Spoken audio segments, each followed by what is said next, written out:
Here are two things I've learned after years of learning English as my non-native language.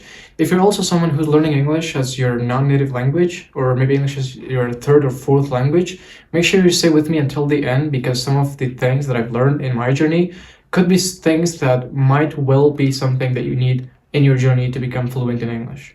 One thing I learned after years of learning English is that taking traditional English classes does not necessarily make you fluent in English. You know what? When I was learning English back then, the general idea or the universal belief that people were holding was that if you guys take traditional English classes and if you can take flying colors at the end of each semester, then you can easily and very comfortably become fluent in English. However, the truth is, fluency in English actually depends on your purpose. You know what? When you're trying to learn English, you probably have a purpose, right? You might have a purpose of being able to communicate with native English speakers freely without any hesitation or a problem. But if your goal is that and you're trying to attend traditional English classes, then you're really choosing wrong. Why? Because traditional English classes only prepare you for a university grade or for a university scholarship.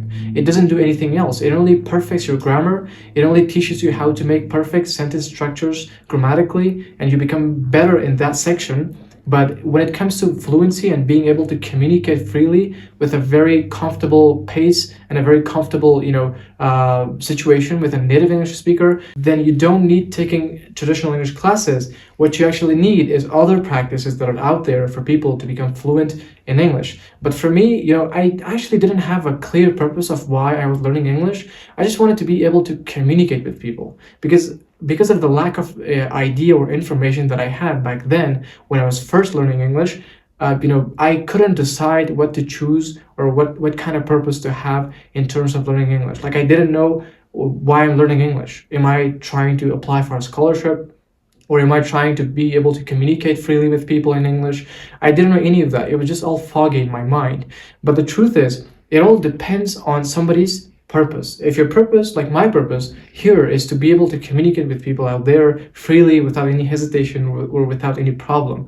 But if you're somebody who's learning English to do the same thing, to be able to communicate with people out there, then necessarily you don't need these traditional English classes. Leave them alone. You don't have to be hyper fixated on getting flying colors in those traditional English classes. Now, I'm not saying that these classes are bad. These classes are good, but for their own purpose. If you're trying to become better at grammar, then go ahead and take these classes.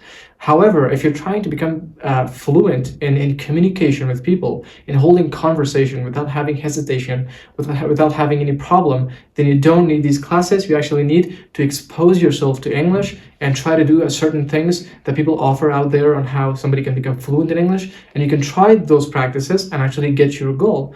And that's what I was falling for. But if you're somebody who is also falling for this trap, make sure that you first start to clarify your goal. What's your goal for learning English? What do you want to do? What do you want to accomplish for learning English? Is it to take a scholarship, or is it to probably communicate with people in English?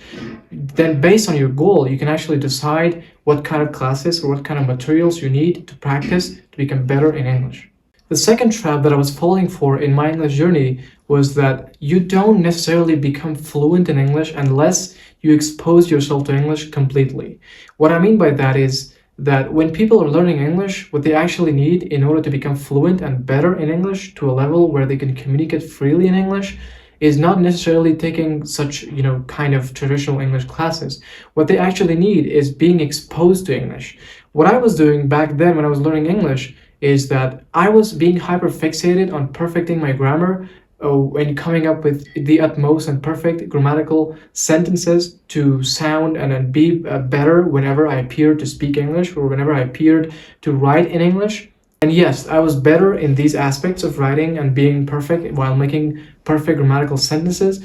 But the truth is, I wasn't actually exposing myself to English completely. Like, I was just taking the classes, going out there and studying for 2 hours, sitting in a class and learning grammar straight for 2 hours, and then just coming back home and not just trying to listen to English or write in English or even speak or even read in English. I was doing none of these things in order to help myself build my English. But I was just being hyper fixated on perfecting my grammar. Why? Because the only thing that I had in mind when I was learning English back then was that if I am better in grammar, if I can make perfect English grammatical sentences, and if I can reduce my mistakes grammatically, then that's it. That's all about English. That's really an indication of how perfect my English is. But the truth is, English doesn't limit itself to just grammar. And the reason behind it is that when you see native English speakers speak English, they actually literally make thousands of grammatical mistakes when they appear to speak English. And that should be something weird, so unacceptable. Why? Because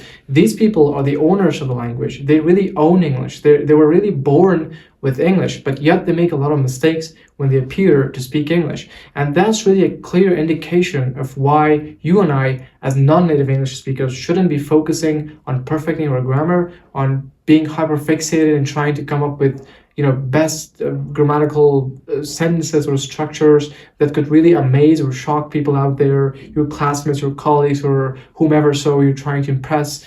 That really doesn't matter. The thing that matters is you being able to communicate yourself or express yourself freely in English, and that's an indication of how or why you're fluent in English. So if you're someone who's learning English and your level is probably intermediate or upper intermediate level, make sure not to fall into these traps, because I've been studying English for almost 5 years now, and I've gained and achieved all of these experiences based on my journey and based on the things that I've learned along the way. So make sure you not to fall into these traps, because these things really waste your time. They really drain your energy. They really limit you to a certain thing and really keep you away from the real picture, which is actually becoming fluent in English.